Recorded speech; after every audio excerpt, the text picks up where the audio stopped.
Ved Prakash properties में आपका स्वागत है। हमारे पास बहुत सारे क्लाइंट्स आते हैं जो टाइम टू टाइम हमसे पूछते हैं कि सर दाखिल खारिज क्या होता है, या दाखिल खारिज या मोटेशन सेम होता है क्या।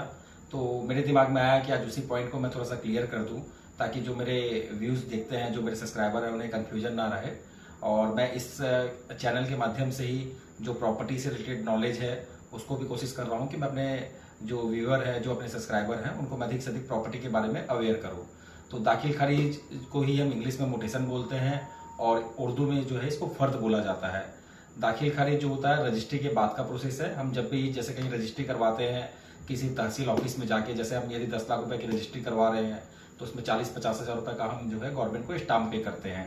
और रजिस्ट्री होने के बाद जो है दाखिल खारिज होता है, जो जनरल वे पे 45 डेज टू 50 डेज इसमें लगता है। इसमें तहसीलदार के सामने जो है दस्तावेज पेश किए जाते हैं। आज के समय में जब हम रजिस्ट्री करवाते हैं तो उसी समय जो हमारा एडवोकेट होता है, जो हमारा लीगल पेपर तैयार करता है, वही हमारे पास क्या रहता है कि दाखिल खारिज का या मोटेशन का हमसे फॉर्म फिलअप करवा लेता है।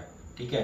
जो भी हम प्रॉपर्टी लेते हैं तो उसके समय हमें लेते समय हमें विशेष ध्यान रखना चाहिए कि उस प्रॉपर्टी, यदि खासकर हम रेसिडेंशियल लैंड ले रहे हैं तो उस प्रॉपर्टी का जो है रजिस्ट्री के बाद हमारा दाखिल खारिज भी हो।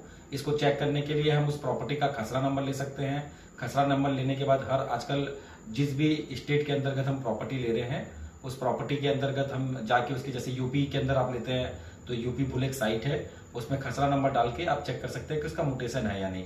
तो जैसा कि मैं आपको बता रहा था मोटेशन के लिए, तो मोटेशन आप रजिस्ट्री के बाद का जो है ये प्रोसेस है, इसको दाखिल खारिज भी बोलते हैं। दाखिल खारिज का मतलब ही होता है कि हम जिसके नाम से ले रहे हैं उसका नाम खारिज होके हमारा नाम उसमें दाखिल हो जाए। ठीक है। इसके बाद ही हम उसके किसी भी प्रॉपर्टी के एक्चुअल उत्तराधिकारी बनते हैं, दाखिल खारिज होने के बाद ही। ओके, धन्यवाद।